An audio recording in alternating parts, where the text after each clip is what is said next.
Well, welcome everybody. Glad to have you back. Now, who was not here last time?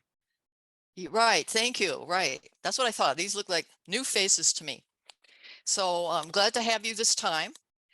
And what I had a plan for the second session was that we would talk about your homework assignment, which we're going to do, but not necessarily that you did the homework assignment. So we'll see.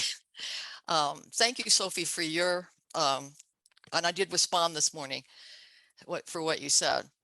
And I'm going to make some suggestions and discuss this a little bit. Then I want to look at the signaling principle and some evidence on that and what it is. I'm drawing today a lot more on new things that are in the book, in the new edition. So for the benefit of those of you who weren't here, Rich Mayer was kind enough and seemed really interested to work with me on the 5th edition of e-learning and the science of instruction. So we're about halfway done with what we are calling the, for now, final chapter, which means it'll all be revised again. But then we're going to take a look at personalization principle, kind of what's new there. And then to me, the core and the heart of learning is engagement. So a little bit about engagement and a preview of our next session. I want to kick off though with our assignment, and I'd kind of like to open this up. So I had this reading that I really liked by Rich Mayer, a paper that he did, 30 years of research on online learning, and it's available in Circle, which you could download, and then we're going to talk about it. But I looked for comments and I didn't see any, and I panicked. So I emailed the folks and said, okay, am I missing something? What am I doing wrong? Well, I think the upshot was nobody put any comments except Sophie did this morning. So I just want to check with everybody to see if you had a chance. Did anybody have a chance to read this? Let's start with that. And you can put your answer in chat or just raise your hand. And so if not, I was talking to Matt about it this morning. Oh, Carrie, yes. Okay, good. All right, we have Claire and Carrie. Okay, Carrie read it, but my idea was if we're all here in this synchronous space, wouldn't it be nice to have a conversation rather than just listening to me? Yadity. Okay, so Peter, you read it, but you didn't put in your comments. Okay. Is that because you're restricted as far as your computer use for outside? Yeah, I think it has something to do with IT policies. So I think I'm Right. going to do the next session from my personal laptop. I think that might work a little bit better. Okay, that's something I think good to know, because that's something that Matt could, put out to people. So we had at least 2 people that read it. Let's see if we have anybody else. Because I was just going to put out to everybody, if you didn't have time or it wasn't clear in the instruction or you didn't know what you were able to do. So I'm just opening up to comments because I know Matthew and I were talking. We're trying to build a conference idea here that it just goes beyond just a presentation, but some chance to do some reading and reflect and apply. So comments, and please use the audio, it's fine. Just unmute yourself.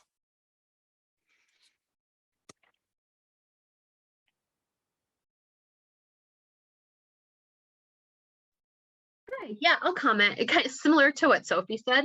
I'll confess I didn't do the in-between session work mainly because of the short time frame. So I know some of the other sessions are scheduled like a week apart. I've got their homework on my task list. But even though this wasn't a super meaty task, it just the turnaround time didn't fit my availability. Okay, good. Thanks. That really helps. Other comments? For me, I was able to read through, but I also have to admit it's only like an hour and a half ago, so it was also not that much time to complete the whole assignment. Yeah, so I was wondering, I thought, this is pretty tight turnaround from Tuesday to Thursday. And I was just saying to Matt this morning, well, I could have scheduled this for Friday. It would be okay for me. But then he said the people in Australia, that wouldn't work for them. So, it's all going to be a compromise. Once a week, I agree, would be good, but unfortunately that didn't fit my schedule. So it's all in some compromises. So what I'm going to suggest is between now and the next session, This is just a nice article. Take a look at the article when you have more time, and we will discuss some of these, questions or your own reactions. Doesn't have to be my questions or comments to it. So I think, given that a lot of people didn't have time or just did a hasty, look, let's just postpone it and do it next week. Any other, additional comments on like homework assignments other than spacing and time?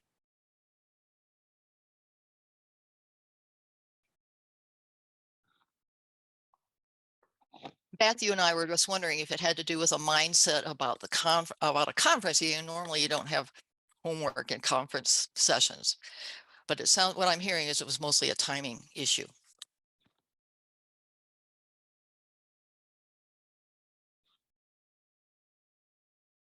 I'm checking my chat here to get the time was too short. Okay, good. Okay, so the article is right on the conference website. Rahul, am I saying your name right? I hope so. So it's there, you can just download it. And there's also some questions, which you don't have to like fill them out. If you want to put comments in, you could. Okay, we'll talk about this hopefully next week.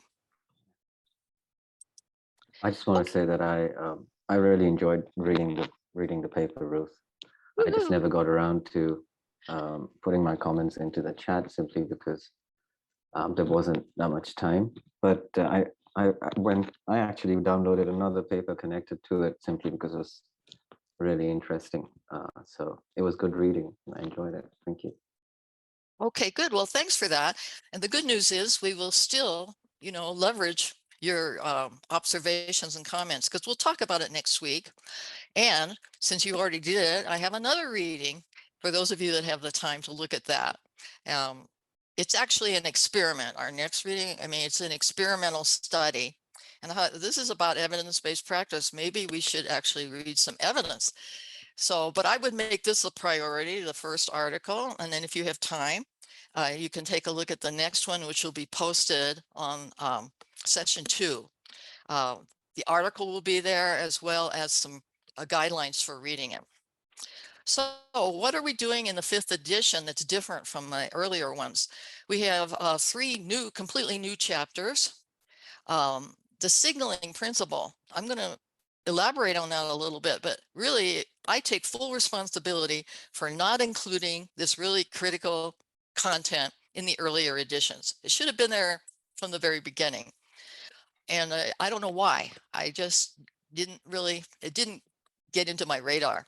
So we have a chapter on that, and I'm going to summarize some of that here in a few minutes. We have a new chapter on instructional video.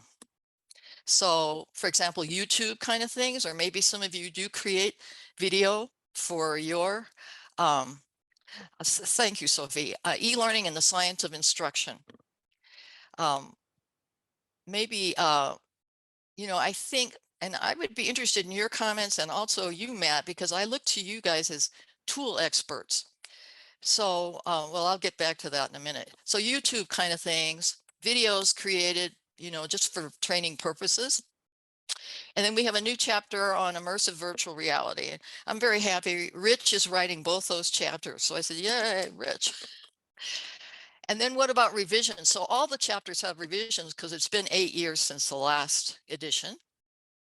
And so there's new research. But in particular, it is so interesting to me, in the last edition, we had synchronous e-learning, but it was all with things like e-illuminate. And now, we reverted to things like, Zoom, and COVID, I guess, was a big promoter of this. But I wanted to ask you, Matt, and also anybody here, I don't know what happened to things like e-illuminate, because I always loved those tools that we had prior to COVID. So I'm interested. Illuminate got bought out and then shut down. Why did it shut down? It was a competitor to what became WebEx. Okay, so what about WebEx? Why are we all now using Zoom instead of WebEx, for example? WebEx went corporate, and like Teams, the intent was to integrate with enterprise level servers and tools, where Zoom went at the residential and commercial level, which made it easier for individuals to connect. Thank you. I knew I had asked the right person this question. Well, all of our examples anyway were from eIlluminate, so we've got to swap those all out. The principles can be very similar. I always like teaching with those tools. I like, frankly, from an instructional perspective, I always liked them better than Zoom. But anyway, any other comments, anybody observation on these synchronous e-learning tools? I think the biggest thing about Zoom compared to everything else is the audio. I mean, it's far, far, far better than any other tool out there. And I think there's more flexibility. I think also WebEx is Flash-based. And there's just tremendous troubles with using that as a e-learning platform, Ruth, in comparison to Zoom. Thank you for that. And when I used eIlluminate, I never had any technical problems with it. But however, with WebEx, I did. It may be for the reason that you said. There was a lot of technical struggles for me. I also think that Zoom is way more intuitive than Teams, for example, for some reason. Well, it's what we are living with, right? And I guess we also have like Microsoft Teams, Google has something, right? So this is the world we're living in. So we're going to have to replace a lot of examples. The other, going back to the revisions, the generative e-learning. So to me, this is the heart of learning, which is engagement. So completely rewrote that section with some new research and also new illustrations from, Zoom environments, et cetera. And then personalization. I'm going to talk a little bit about personalization, but that got an extensive revision as well. Now, some of these other chapters we haven't gotten to yet, so we'll have to see what's going to happen. So just as a quick review from last time, because this theme is going to permeate, all of what we're talking about. We have the extraneous load, which it sounds like that was a problem for some of you getting the homework assignment just because you didn't have enough time. But extraneous load is, irrelevant load that's imposed sometimes because of instructional design. Then we had the intrinsic, also called essential load, which is the complexity of your content. And then we have the germane or the generative load, which is what we want. It's getting our learners to process, to build new knowledge and skills. So it's just a quick overview from last time. And and Rich Mayer mentions this, you'll see this in his article. He mentions that the initial research, the initial cognitive load research, really focused on how we can manage extraneous load. And this first little section here is going to be focused on signaling, which is a method to manage and reduce extraneous load. So this was a lot of information. We just looked at it very briefly last time. This was from this meta-analysis, because we have so many meta-analyses now that we are actually analyzing the meta-analysis. I love their title, meta-analysis. And then I put up these effect sizes that they got. And the arrows I put on them, and I also put this reference in the circle, so you can look it up if you want to read it. It's recent from June, so always excited to see recent research, and especially meta-analysis, and especially a meta-analysis. So today we're going to look at signaling, and I put in green the top three as far as effect sizes. We talked about contiguity last time. Look what a big impact, kind of a relatively simple strategy. We're going to look at signaling today. We're also going to look at personalization. So it had about a 0.33 overall effect, not huge, but enough maybe to consider it. And I lump pedagogical agents in personalization. So I'm going to talk about both of those things together. But I think if you look at, for example, like pedagogical agents, 0.19, not real exciting. But it may be that certain kinds of pedagogical agents are more effective than others, which we're going to take a look at today. Let's see if there's any comments or questions, because we really looked at this very quickly last time.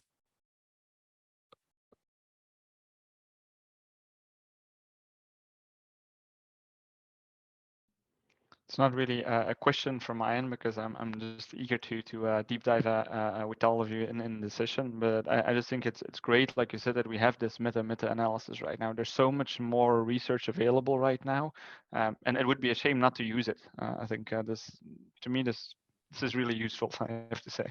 Yeah, and this group that wrote this meta-analysis, I think there were about 7 or 8 authors. So you can imagine the amount of work they had to go through to, you know, sift through all this data and come up with this. So it is, I agree, it's wonderful that people are doing that and publishing it and getting it out there.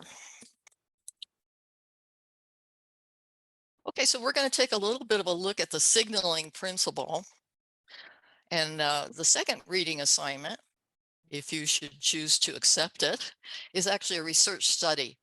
And these figures are drawn from that research study, but I'm just using it here as a little introductory visual. You can see that there's a pedagogical agent on both these screens, and the one on the left is using the pointer as a signaling device. The content, by the way, and I'm going to talk about this a little more as an advanced organizer when we get to the end, is synaptic transmission. Because when I looked at this graphic, and this study was done in China, so I can't really read it either. And it really doesn't matter, except that it's, you know, kind of a complex graphic. So it made a good, you know, a good background. So what about signaling? So we looked at this in our last session, and Rich Mayer really focuses in on number one, selection, where we have to attend to what's relevant. And then we have the limited working memory. So hopefully we get rehearsal in there and store it into long-term memory. So what's interesting about attention is if whatever you don't attend to, then it's not going to go any further. I mean, there's not going to be no learning. However, just because you do attend doesn't necessarily mean you're going to have learning either. You might attend to something, but then you don't process it any further. So really, signaling has more to do with this first thing. So even though you have really good signaling, you get the first phase, which is attention. Then you may or may not get the further phases, which is now we've attended, now let's process this information. But anyway, this is kind of stage one, attention. So in the chapter, and what was kind of off my radar, I was very familiar, and I think you all are too, with what I call emphasis signals. So using, for example, arrows or circles to direct the eye to what's important. But actually, they have done some meta-analysis on signaling, and the more powerful techniques involve what we're calling verbal signaling of printed text, which could be like an outline. Let's say you're going to have a lesson, you give an outline, or a graphic organizer, which could be like a, you know, a concept chart or a flow chart. And those actually had more effect than some of the emphasis signalings. Verbal signaling, you know, with audio. And if you talk to people that do voiceover, they're very good. You know, where you can have a deeper intonation, you can have a pause. They're very good at giving verbal signals of audio. And then graphic signals, I think you're very familiar with those, but we'll look at a couple. They're easy to show. That's where we're using the circles and whatever. So those are the 3 basic signaling techniques that we look at in the chapter. So I have a combination here of some what I call emphasis signaling, like bolding in text, italics, color. One thing that's really obvious, but it just kind of, I didn't think about it until I was researching it. You can just make a statement, take a look at this take a look at this graph, or take a look at this chart, that kind of thing, just a statement. And also headers. What I'm showing you on the right is just a little snippet. And this, of course, has not gone to the publisher yet, but I just input, you know, some bolding, some italics, headers, paragraph headers. And at the beginning of each of our chapters, we have 2 things. We have an outline, and we also have like a little summary, a little compressed summary. So that's using text and audio.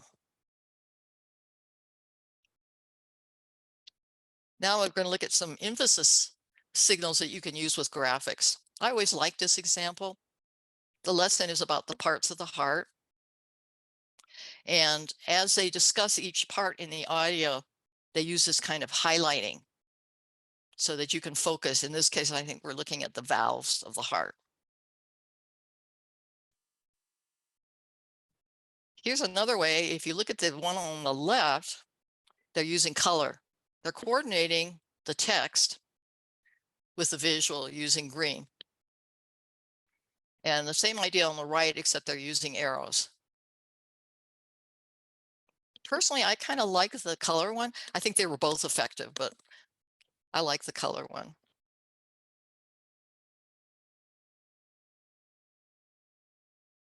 Okay, this, I think it's so interesting. So there's a research group. I'll have to see, they're somewhere in Europe, I think, but they have been researching animation. I think a real challenge is how do we do good signaling in an animation? So what they've been working on for a long time is how a hammer, this is a piano key mechanism. So if you look at the left visual, the purple bar at the bottom is a key. That's a piano key. When you strike that key, the big predominant hammer strikes the string, which makes the tone. But at the same time, the little yellow, which I forget what that gizmo is called, but it also goes up because it activates the dampener. So you want the sound to come out, but you want to suppress it right away because you're going to have more tones coming after it. So in an animation, you have at least, two things going on. And the problem they saw was the hammer being so big, people would visually attend to that and ignore the dampener function. So they're just trying different ways to signal that. And one they're calling anti-cueing. And I don't have a good soft copy of it, but I did take a picture yesterday from the book. And you can see that the hammer, they have just kind of shaded it out, very light.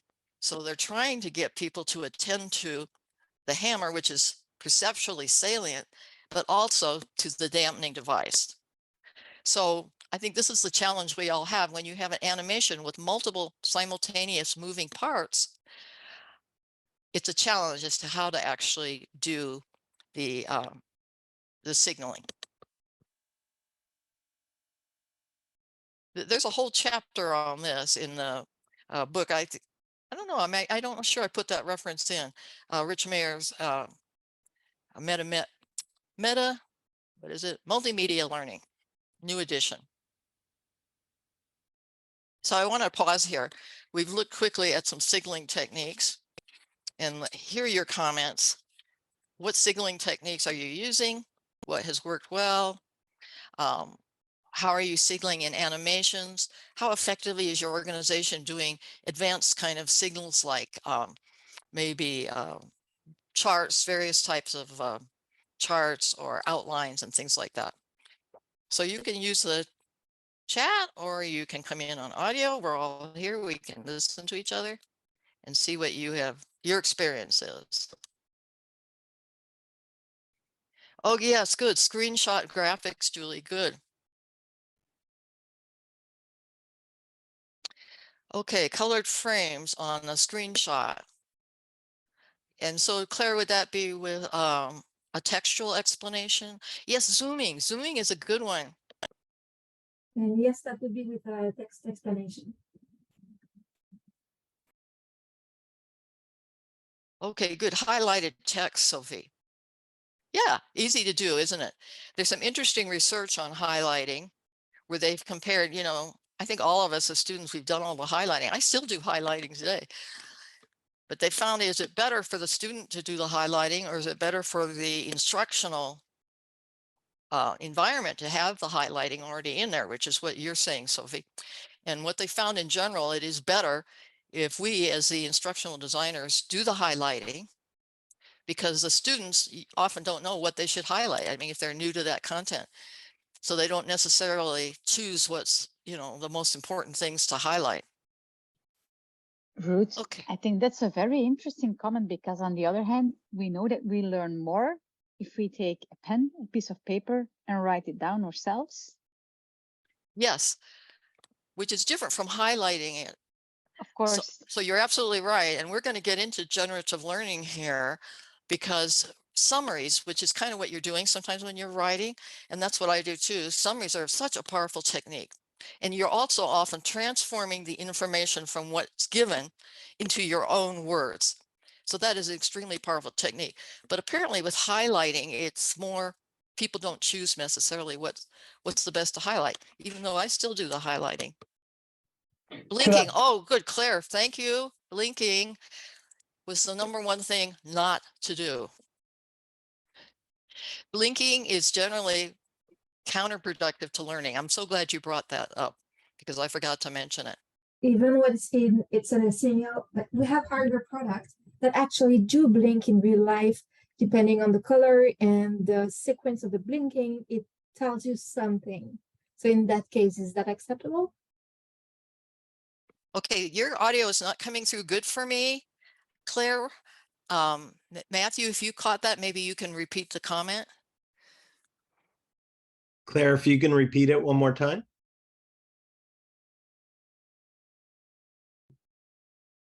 We may have lost Claire.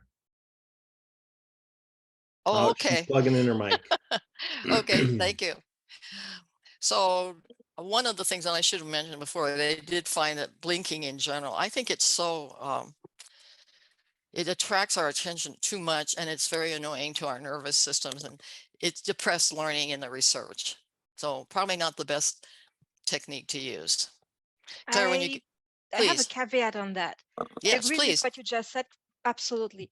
Blinking when it's not related to what your product does or what you're trying to teach is absolutely distracting. But in our case, we sell hardware that have little lights on them and they blink in different colors and in different ways depending on what the product is telling you is happening. So that's how we use the blinking. We actually reproduce the same type of blinking with the explanation of what that means popping up next to it. Okay, if I'm understanding you, Claire, you're saying that your actual hardware blinks. Yes. Okay, so that's different, isn't it? That's different from you like blinking, you know, the text or a Yes. graphic. In other words, it's inherent to what you're trying to teach. That's right. And I think that's the only place where blinking can be useful, when it reflects the reality you will be working with. Right, afterwards. absolutely. So you're doing a faithful, you know, edition of what you're working with. But blinking as a signaling device is not recommended. And Matt just posted a good resource for you, working in on zooming in and out. And it's available in their program. Any other comments on signals? I think for me personally, what I have often neglected, I think these visual signals, you know, arrows and circles and highlighting, we all kind of tend to do that, and bolding, the emphasis signals. But I think what I have neglected maybe in the past is what I kind of call advanced organizer types of signals, where you give maybe a concept chart or a hierarchical chart of some kind, or you just have an outline. Those kinds of signals that kind of build a mental model that the learner can use as they're going into the content. Okay, good. Moving on. I think this is so interesting. And we actually, I'm losing my camera here. I'm going to adjust it, maybe. Very interesting because as humans, we have an inherent instinct to respond socially. So from an evolutionary perspective, to survive, people learn to cooperate and they learn to communicate. And even when you're on a computer, possibly if you have a sense that there's a person there, even in an asynchronous thing, you know there's not really a person there, but you are going to respond in a deeper processing mechanism if you have a social cue. So let me be a little more specific. So here is one of the early research studies that Rich Mayer and his colleagues did. And they had a little game. It was a botany game. And you can take a look at the formal and the informal wording. And right now, you just use your little annotation tool or your chat. Which one do you think led to better learning, A or B?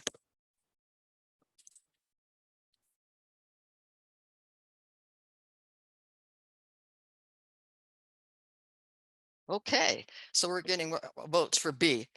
And as we're going to see, you're absolutely right. So the more informal, and the main difference was they just use I, you, we. You use first and second person pronouns to make it more conversational. And that led to much greater learning. But I have some exciting, I thought was very exciting, new research on this. And they conducted this experiment with a similar content, formal and informal, in Czech. And what they found is there was actually no learning advantage in Czech for the informal language. And they also reported that 29% of their students had reservations. They were uncomfortable with the more informal language approach. So this kind of leads to the topic of cultural boundaries in a lot of these research, studies. And the comment by the author on the Czech learners was that their educational system is very formal. And so it was actually, not effective for them to have a more conversational approach. And I know we have people here from all over the world, so I'd like you to jump in. Any comments you have on cultural differences, both regarding, language here, but any of these other principles.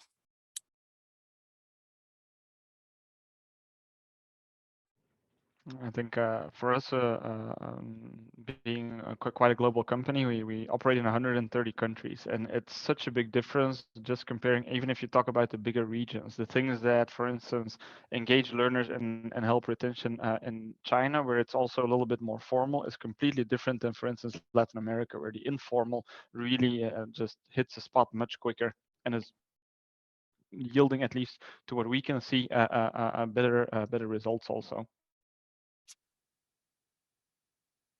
So yes, that's a very interesting. I had a similar experience I did years ago. I was invited to Norway to do a workshop, and I did my usual thing, a little explanation, a little exercise, and then some group collaboration. Well, at the end of the first day, they said, we don't want that group collaboration. We just want to hear from you. So what had worked very effectively in the US, which was, discussion, etc. It didn't work well for their cultural expectation. Claire has a good question, which is, if you're doing one publication, how do you accommodate all these differences? Sophie, I don't know. I just pulled this off of the internet because I thought it was a nice picture. It's a political map of Europe and I have no idea, but I can look it up. So but any it's not comments? related to the research. No. That was more my question. Okay. No, it's just sounds fair. Pretty picture of some countries. Okay. So Peter, you might have a response to this question about, when do you have published multiple different types of instruction for these different cultures, or how do you handle it? Yeah, it depends. So usually, if it's e-learning, then we do publish slightly different, and then we have a different narration or different closed captioning, if the budget allows, because that doesn't always allow. If it's an instructor-led session, then we actually emphasize this in the speaker notes or in the facilitator notes. Excellent.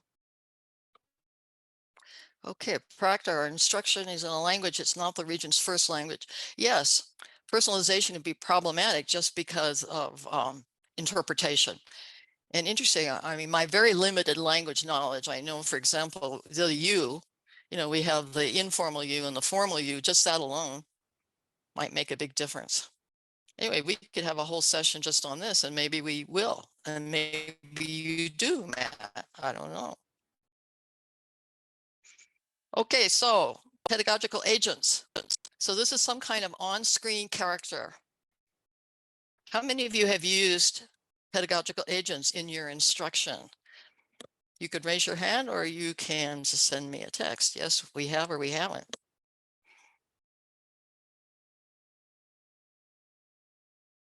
Okay, Peter, yes, you've used them. Good. So you're all familiar with these. If you haven't used them yourself, you've seen them. And they can be pretty simple. They can also be cartoons. They can be lots of things. I have two examples here, more of a two-dimensional on the left and more of a three-dimensional on the right. And we did have a recent, very recent meta-analysis, 32 effect sizes. They gathered all the research from 2012 to 2019. And what they found out is overall, the agents had a small effect size. But here's to me what's really interesting. They found that the two-dimensional agent was actually much more effective than a three-dimensional agent. Why do you think that is? Because it takes more loads, I think that's a more real brain reason. probably. Right. Yeah. If we go back to the coherence principle that we talked about before, you know, maybe the three-dimensional agent kind of becomes distracting, or it's a visually, you know, overload. But the other thing, and we're going to look at this in the reading, which is a research study that we're going to do for this session.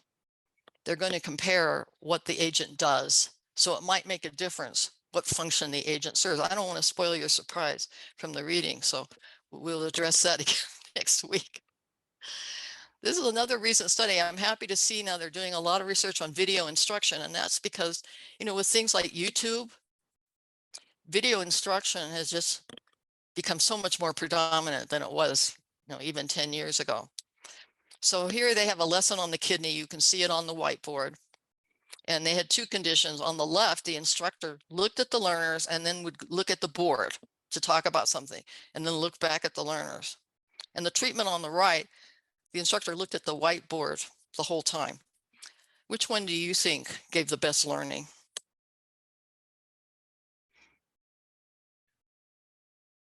You can use chat or you can mark up.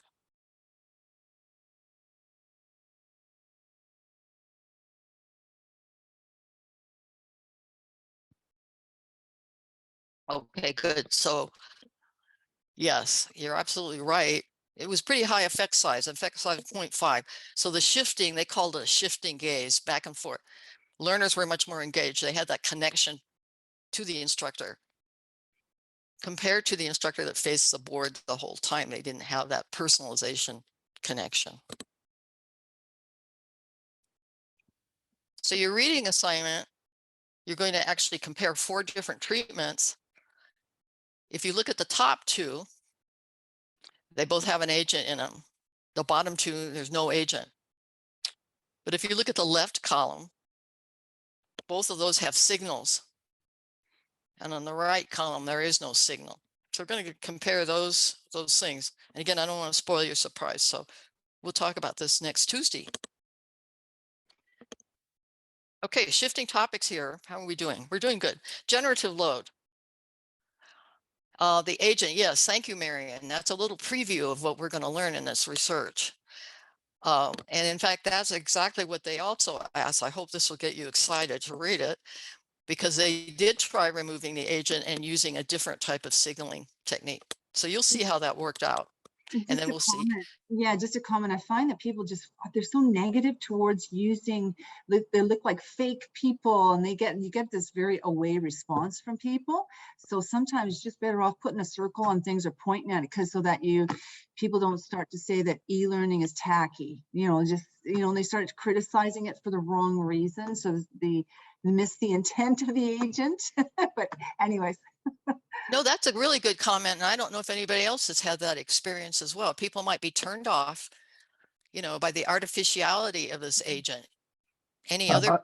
Are there any issues now about the gender of the agent as Yes. well? I was just going to bring that up. We just Yeah. had this conversation on one of our programs. We had to think of the ethnicity of the individual in terms of our DEI policies. We had to think, what the gender, what are we signaling here? Who's going to be our educator? And then by the end of it, we're like, well, maybe we'll just avoid that, because it might open up a whole hornet's nest and use other signaling. We just designed a whole lot of materials for Kuwait, and we didn't want to use European, individuals. So we had ladies who were covered in hijab, and when we got to Kuwait, we found nobody wore it.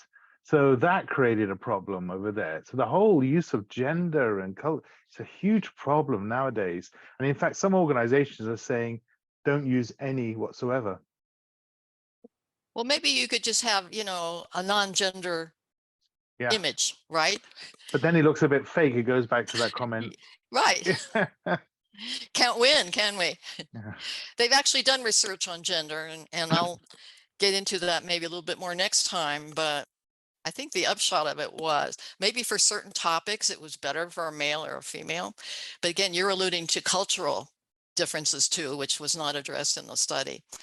The research, and I think it's a very interesting comment, you know, how people react to it, what their perception is. Most of this research did not measure perception. It just measured learning, and they found that learning was better with the agent. But you'll see that in the study that was done in China for your reading.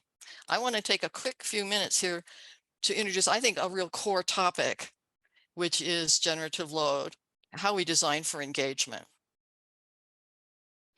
So this is from a study that Rich Mayer and a group of other folks did. They had cell battery, a technical topic. One group had a slide presentation, and another group had a game. In this game, you were in a World War II bunker. You had to open the doors, and you had to use this wet cell battery. And you also have reference to all the information that was on the slides to solve this problem. So you had just the straight slides, or you had the slides with the game. So which one do you think we had better learning? You can use chat. Was it better from the slides or better from the game?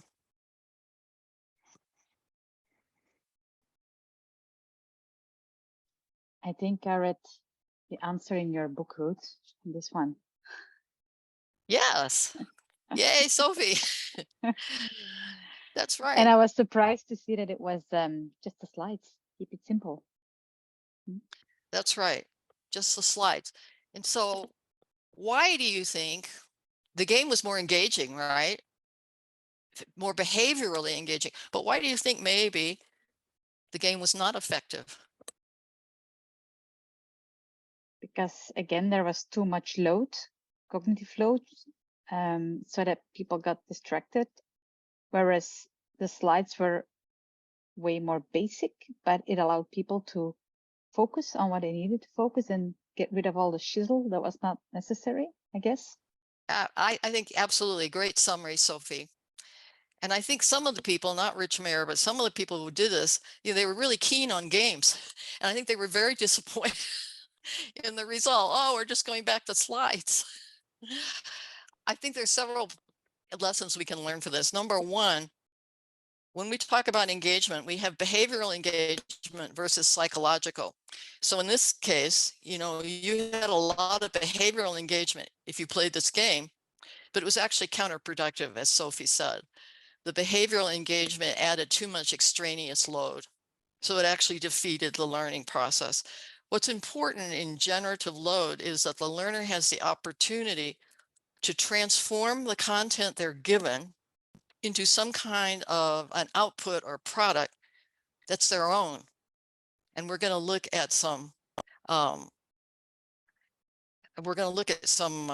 examples of how we can do that. So for example, let's say you have a text explanation of something. It's something spatial. Then you ask people to do a drawing. Well, that way they transform the information into their own representation. So, and as long as it doesn't overload, it's not extraneous. That's what we're going for with generative load. Okay, Marion, a reference for this particular example, if that's what you're talking about. Yeah, well, we're not saying all games are not effective. So in our next session, we're going to look at the latest research on games. And it comes down again to, it's not about the game. It's about how it's, yes, it depends on the game and how it's designed and what the learning outcome is and what the learner's background is, etc. So we'll come back to this game discussion. And I didn't really want to get too far into games except to illustrate we need to focus in on psychological engagement, not behavioral. We need to minimize extraneous load, and we need to provide conditions for transformation of content. So when I wrote this chapter, I focused on several engagement activities. I'm just going to discuss two here that I think are very interesting.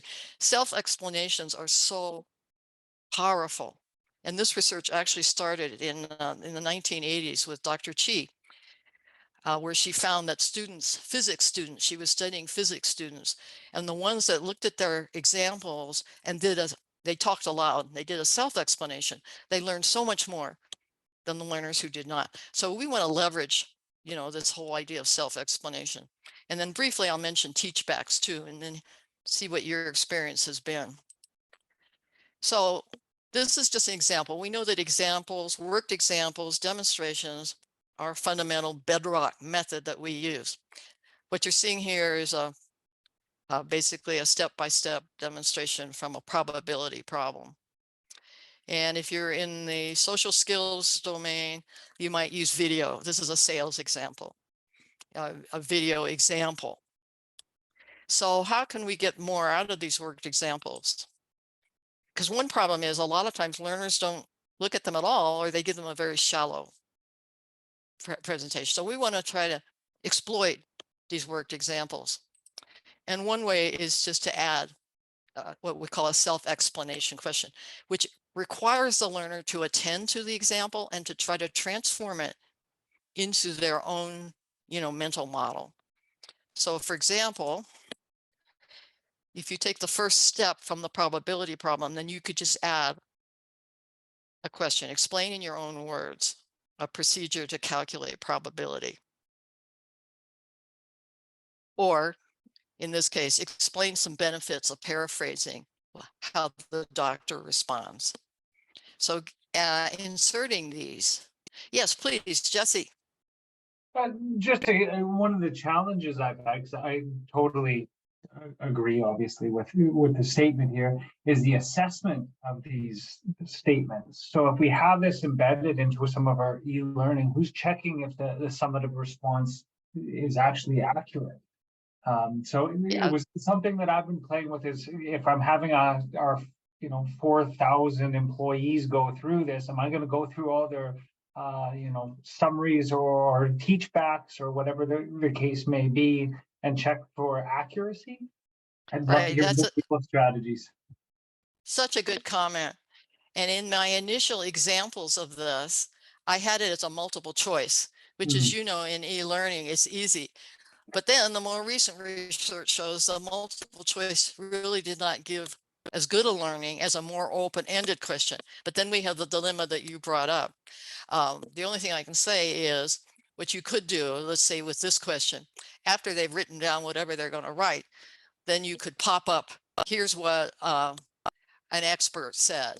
So they could do some kind of a comparison. But I'll see if anybody else has any suggestions applicable, because I think Jesse brings up a real important with open-ended questions in e-learning, very challenging.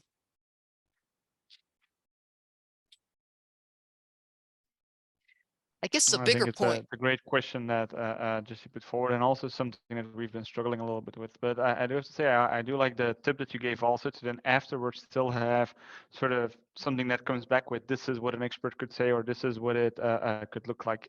Even though you're not checking it, you're at least pointing them again into what is the right answer or what is the right response. Right. And of course, it's generally, like when you're doing an explanation, there's not going to be one right answer, but it would sort of give them a guide. You can do something similar if they have to do a drawing. The research has shown that people that drawing can be very helpful, but it was most helpful when after the people did the drawing, they could see how an expert would, or an effective drawing would look. And then there was another activity, compare your drawing to the expert, which forced them to really look at it and draw some, conclusions based on their drawing. So I think this is a real good question and issue. Personally, I would just love to go back to the multiple choice because it's so much easier. Ruth, I actually just had an idea as we've been talking through this, kind of using some other principles in terms of an activity I learned from Tiagi called Best Answer. Maybe it's depending on the platform you're using, you have people independently put their summary in there, but knowing it's going to be pitted against the rest of the organization. And then afterwards, as soon as I populated, I could see everybody's and I have to pick which one of everybody else's I like. So you can actually win. So you're trying to write the best answer you can. So your answer gets selected and moves up the ranking as everybody's picking mine as the greatest. Maybe something like that. I'm just kind of playing with an idea Well, here. that's interesting. And you're referring to an asynchronous situation. So over time, you know, So exactly, but in the programming, depending on, again, the platform you're using, perhaps as I enter it, it reveals other people's or maybe the top 10 answers that have been voting on, and you can Right. vote and continually move up and so on and so forth or something. Anyways, I'm just just an idea that kind of percolated. That is very interesting. Vote up. Okay, please. Oh, sorry, Sophie, did you? Yeah, I was just also reflecting upon the self-explanation or the teach back thingies. It also helps people to realize that we are usually overestimating ourselves when it comes down to knowledge. The Dunning-Kruger effect, that is, I think. So, and it's a kind of a wake-up call usually for participants to, and it's not about, you know, the teacher shouldn't say that they're not up there yet, but they realize it themselves. So they are going through these emotions of frustrations, realizing that they are not there yet. And I think that that is really strong. Absolutely. And Carrie, you had a comment? Oh yeah, sorry, Jesse, I was just following up on your comment. Our comms team has done really interesting things with really large groups in live online sessions where they've asked for responses to questions, and you can see them live populate, and you can sort of like upvote or comment on people's responses. And it was really engaging. The tool they used was called Easy Retro. I haven't had a chance to really engage with it beyond that, but as you were talking, it reminded me of that. Could you type that in, Carrie? Yeah. Thank you. I am oh, good. Easy Retro. I'm going to look it up. When it comes to tools, I always turn to Matt because he knows all this kind of stuff that I don't know. So I'm going to look that one up. Any other comments on this? This is could be a whole hour in itself, teach backs. So to me, what's so interesting here, as you all know, there's the old expression, and it's true. You really learn something when you have to teach it to somebody else. But what they found in this research is what they call non-interactive teaching. So you can teach even though there's no audience there, anybody listening to it, and it still gave really good learning results because of the very fact that you transform that information into your own explanation. This is some directions from an experiment. They did actually a whole review on this, but what the learner got was, you will study a short lesson. This was on the Doppler effect. You'll be asked to teach the material that you learn. A 5-minute video recorded lecture explaining how it works as if you were teaching it to somebody who was new. And they found out that this was very effective. And I did a review and meta-analysis on this. I can post this reference for you as well. But I just thought, well, this maybe has some real potential for us with people, even if no one's ever going to watch this, or using some of the social feedback that you talked about before as a learning technique. We are coming up on the hour here. So I have a reading. I'm just going to give you an assignment, and then I'm happy to stay and we can talk about whatever you want to talk about in more detail. I want to stick to the time because some of you have other things to be doing. Okay, so since this is about evidence, I thought, well, we should read some evidence. This is already posted on social, so you can download it, or it will be shortly today. And this is a research study done in China. And Richard Mayer was a part of the team. You can see his influence here. I'll tell you the downside to reading this is a contiguity problem. So in one section, they have really nice figures. And then in another section is the table of results. And in another section is the text. To me, this is really interesting because it makes it reading very hard. But because of being in a print media, this is how they're going to do it. They're not going to waste white space so that you could align your text and your graphic and your everything together. So it creates, I think, a reading burden, but it also shows how media can constrain. So to help you overcome this on the reading guide, I just suggested, look at this figure here, look at this table there, and write the results in. So if you have time to do that, that's great. And I'm going to give you a little preview for it. And then I really would love to see some of your examples on any of the principles we talked about before. And you can post these right on Circle. You have to go to session 2, I think is what Matt said last time, and post your examples from anything we talked about today or last time. So we can, you know, have some, see it. I want to give you a preview to this experiment that maybe you're going to have a chance to read. So in the first experiment, they're going to compare an agent to no agent. As I mentioned before, the topic is synaptic transmission. So did having an agent help? They used eye tracking. So this is another thing I love about this experiment. So in this particular case, they looked at fixations on the agent versus the content. And did that make a difference? Was the agent distracting? Then in the second experiment, as you can see along the top, there's an agent. Along the bottom, there's no agent. On the left, there's signaling, and on the right, there's no signaling. So we're going to take a look at the functions of the agent. And then somebody brought this up earlier. In the last one, they have the agent you can see in the upper left. And they also added a red cue to the part she's talking about. It looks like a squiggly arrow. But on the right, you had just the agent and no color cueing. And at the bottom left, you have the color cueing. The agent is not signaling. And then we have nothing, kind of the control condition. So those are the things you're going to see in the experiment.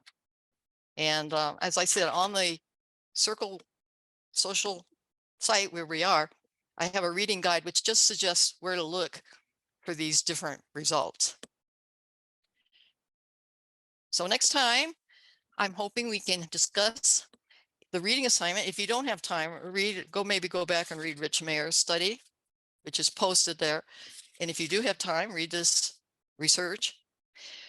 Then we're going to look at some of the new chapters on immersive virtual reality. A little update on games. We introduced the topic of games here today.